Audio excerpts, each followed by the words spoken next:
This conversation has gone on long enough. Every year, the debate gets louder.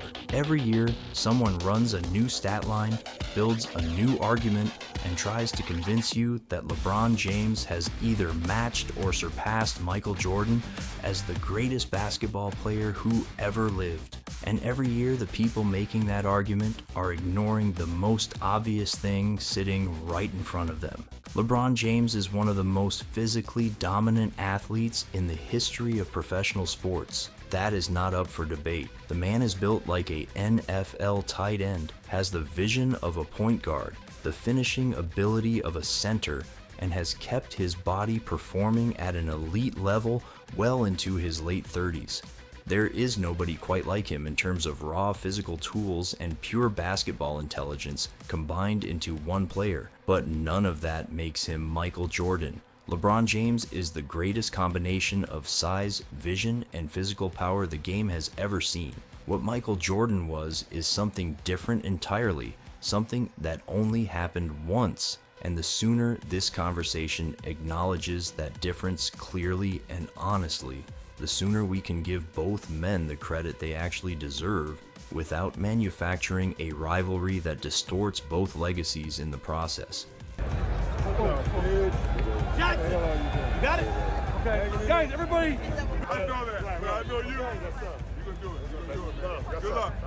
Michael Jordan was drafted 3rd overall by the Chicago Bulls in 1984. Before he ever played a single professional minute, he had already won a national championship. His shot in the 1982 NCAA title game with North Carolina, a game-winning jumper as a freshman against Patrick Ewing's Georgetown Hoyas, announced exactly the kind of player the world was about to watch for the next 2 decades. He won 2 Olympic gold medals, one in 1984 in Los Angeles, one with the 1992 Dream Team in Barcelona, which is widely considered the single greatest collection of basketball talent ever assembled on one roster. Jordan was the engine of that team, even surrounded by Magic Johnson, Larry Bird, Charles Barkley, Patrick Ewing, and every other legend on that squad. Then there is what he did in Chicago. 6 finals appearances, 6 championships, 6 finals MVP awards, a perfect record on the biggest stage the sport has. He never went to the finals and lost, not once. He averaged 33.4 points per game across his finals appearances, the highest finals scoring average in NBA history. He three-peated twice, winning 3 straight championships in 1991, 1992, and 1993, and then doing it again in 1996, 1997, and 1998 after returning from his first retirement. Nobody in NBA history has ever three-peated twice. Not Bill Russell, not Magic Johnson, not Kareem Abdul-Jabbar, not LeBron James. Charles Barkley, who played against Jordan for years and never beat him when it mattered most, has said repeatedly and publicly that Jordan is the greatest player he ever saw. Magic Johnson, who won 5 championships of his own, has said the same thing. These are not casual observers making polite comments. These are Hall of Fame players who competed at the highest level and watched Jordan operate from close range over extended periods. What Jordan had beyond the athleticism was something that cannot be measured in a box score. He could turn his competitive level on and off like a switch. He could be methodical, patient, and surgical for 3 quarters and then shift into something that looked completely different the moment the game needed him to. The finesse and the fury existed in the same player simultaneously, and he controlled when each one showed up. That kind of competitive intelligence does not show up in the stats, but the people who played against it knew exactly what it felt like. And it is a significant part of why the argument being made here is the right one. Best 3 players of all time? Yeah. Michael Jordan. Michael Jordan.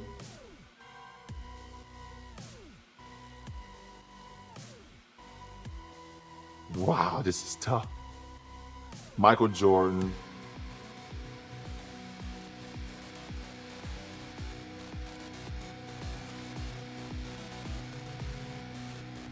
This is the part of the LeBron conversation that his supporters work hardest to explain away. And the numbers do not bend no matter how creatively you frame them. LeBron James has appeared in 10 NBA Finals. He has won 4 of them. He has lost 6. That is a 60% loss rate on the biggest stage in basketball. 6 times LeBron James played in the NBA Finals and did not win. In 2007, he went with the Cleveland Cavaliers and lost to the San Antonio Spurs in 4 games straight. In 2011, he went with the Miami Heat and lost to the Dallas Mavericks, a Heat team with LeBron, Dwyane Wade, and Chris Bosh, 3 players who were all among the best at their positions in the entire league simultaneously, lost to Dallas in 6 games. LeBron averaged 17.8 points per game in that series while playing perhaps the worst basketball of his professional career on the largest possible stage. He won in 2012 and 2013 with Miami, lost with Cleveland in 2015, won the famous comeback in 2016 against the 73-win Golden State Warriors team, which remains legitimately one of the greatest single playoff performances in NBA history, lost in 2017 and 2018, won with the Lakers in 2020 in the Orlando bubble, 4 wins, 6 losses, 10 finals trips. Michael Jordan went to 6 finals and won all 6. The comparison ends there if you want to have an honest conversation about who performed better when the entire sport was watching. Jordan never had a series like the 2011 finals. He never disappeared when the moment was largest. Every single time the pressure was at its absolute peak, Jordan delivered exactly what the moment required and nothing less. The argument that LeBron has been to more finals and therefore deserves more credit requires you to believe that losing on the biggest stage is a form of achievement. It is not. It is a loss. By the way, let me say this to you. He's an imitator, not an originator. Michael Jordan was the first 40-year-old to drop 40. That's number 1. Number 2, LeBron James is in his 22nd season. That was the 78th time in his career he has scored over 40. Michael Jordan played 7 less seasons. How many 40-point games did Michael Jordan have? 173. You see, you can keep talking. You can keep. This is not good for you. Talk to him. I'm telling you something right now. This is not good. Let me tell you something right now. Shannon Sharp, Hall of Famer. Yeah. Congrats, by the way. You know I love you. Yeah. Let me tell you something. I'm trying to tell you. This is out of love. This is out of love. I'm telling you, it's going to be very, very bad for you if you keep bringing up Jordan, comparing LeBron James to the real GOAT. You guys got to get him. Bad for you. LeBron's greatest individual weakness across his career was not a defender. It was not a specific defense scheme. It was the Golden State Warriors, and specifically what Steph Curry and that system represented. The Warriors beat LeBron's teams in 3 of their 4 finals matchups. In 2015, 2017, and 2018, Golden State beat Cleveland. The one year Cleveland won, 2016, they became the only team in NBA history to come back from a 3-1 deficit in the finals. It was a remarkable achievement. It also required LeBron to produce one of the most extraordinary individual performances in playoff history, while Kevin Love and Kyrie Irving each stepped up at critical moments. But 3 losses to one team in the finals, that is the ledger. And the response to those losses for LeBron was to leave Cleveland again and eventually land in Los Angeles, where he recruited Anthony Davis to join him and won the 2020 championship in a bubble season unlike any other in NBA history. Jordan's response to losing was different. When the Detroit Pistons physically beat the Bulls in the playoffs 3 consecutive years from 1988 through 1990, Jordan did not request a trade. He stayed. He worked. He got stronger. He built his game into something that Detroit could not stop. And in 1991, the Bulls swept the Pistons in the Eastern Conference Finals on their way to the first championship. He solved the problem by becoming better rather than by relocating to a more favorable situation. Jordan spent the overwhelming majority of his peak career in Chicago. He won all 6 of his championships as a Bull. The Wizards' stint at the end was a brief final chapter that came after he had already secured everything he would ever be remembered for. LeBron has played for Cleveland twice, Miami and Los Angeles, assembling talent around him at each stop in ways that made every destination a version of a super team by design.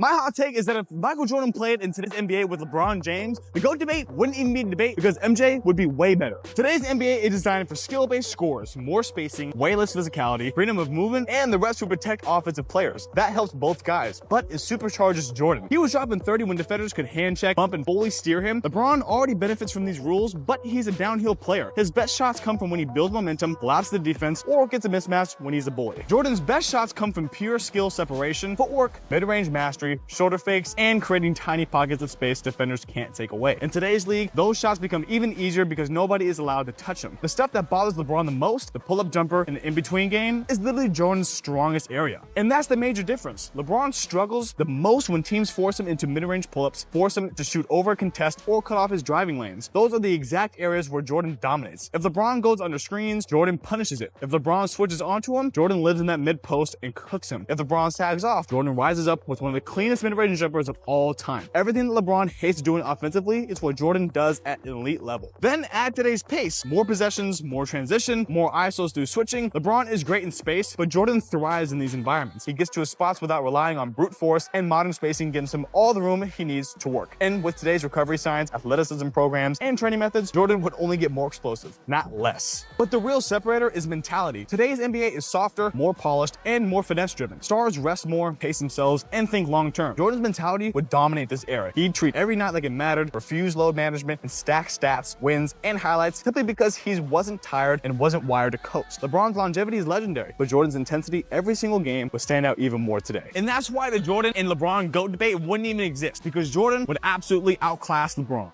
One of the arguments that gets consistently underplayed in the Jordan conversation is the caliber of player he had to go through to win every single one of those championships. This was not Jordan beating average competition, he was eliminating legends at the peak of their powers on his way to every ring. Patrick Ewing never won an NBA championship. Jordan beat Ewing's Georgetown team in the 1982 NCAA title game as a freshman, and then spent the better part of a decade eliminating Ewing's New York Knicks in the playoffs before they could ever reach the finals.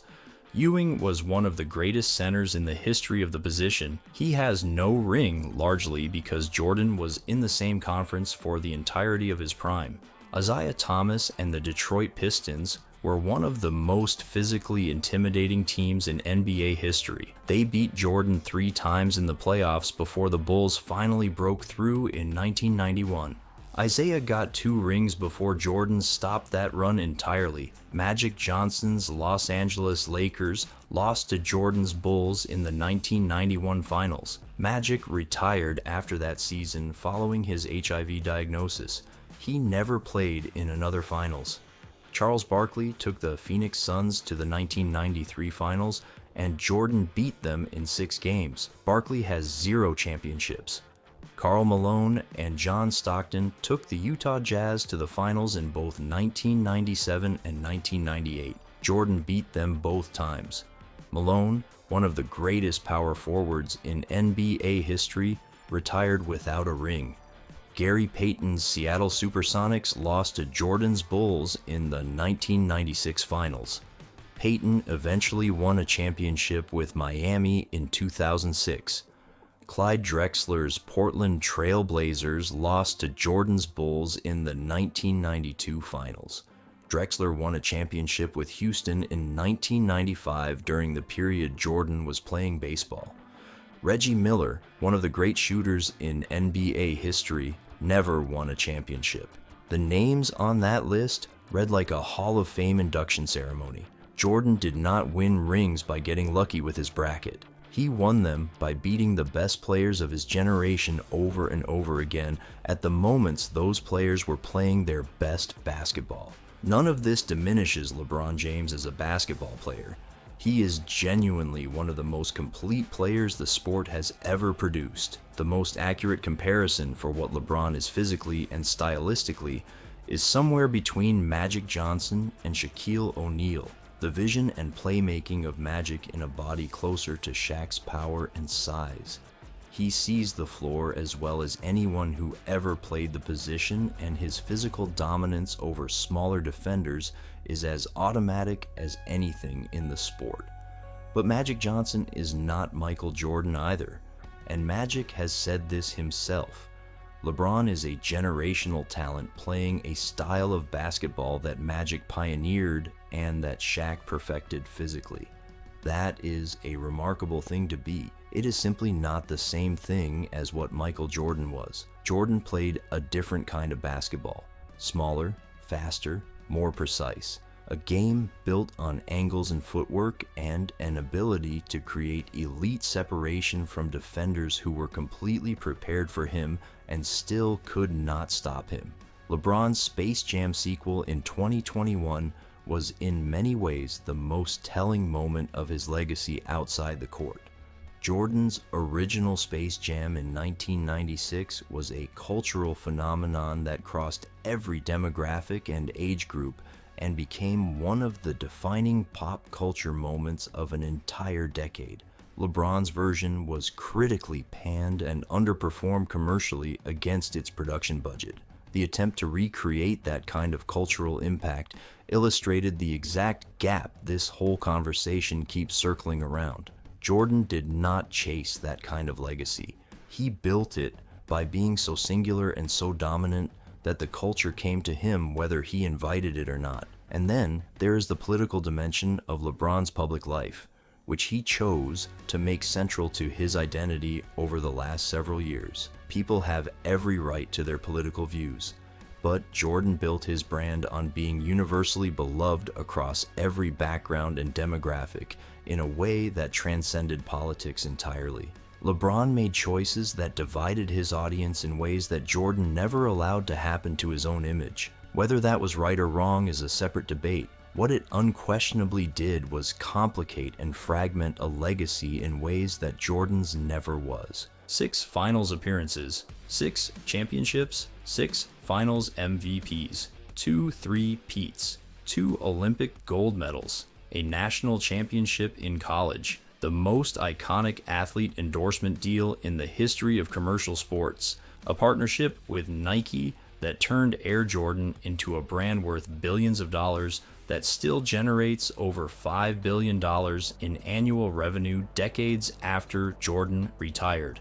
Michael Jordan is the greatest basketball player who ever lived. The argument is not particularly close when you lay it out clearly and honestly without the noise. LeBron James is one of the greatest athletes in American sports history. Those two things can both be true at the same time without requiring either man to be diminished. The reason this comparison keeps coming back is that LeBron's career has been so long and so statistically dominant that the accumulation of numbers starts to look like superiority. But championships are not accumulated, they are won. And Jordan won every single one he played for. LeBron James can say he never wanted to be like Mike all he wants. The moment he made a Looney Tunes movie and stepped into the exact cultural space Jordan created in 1996, he answered his own question about where he believed the standard was set. The standard was set in Chicago 6 times. If you want to keep this conversation going every time a new argument drops about who the real greatest is, subscribe and hit the bell. We are here every time something needs to be set straight.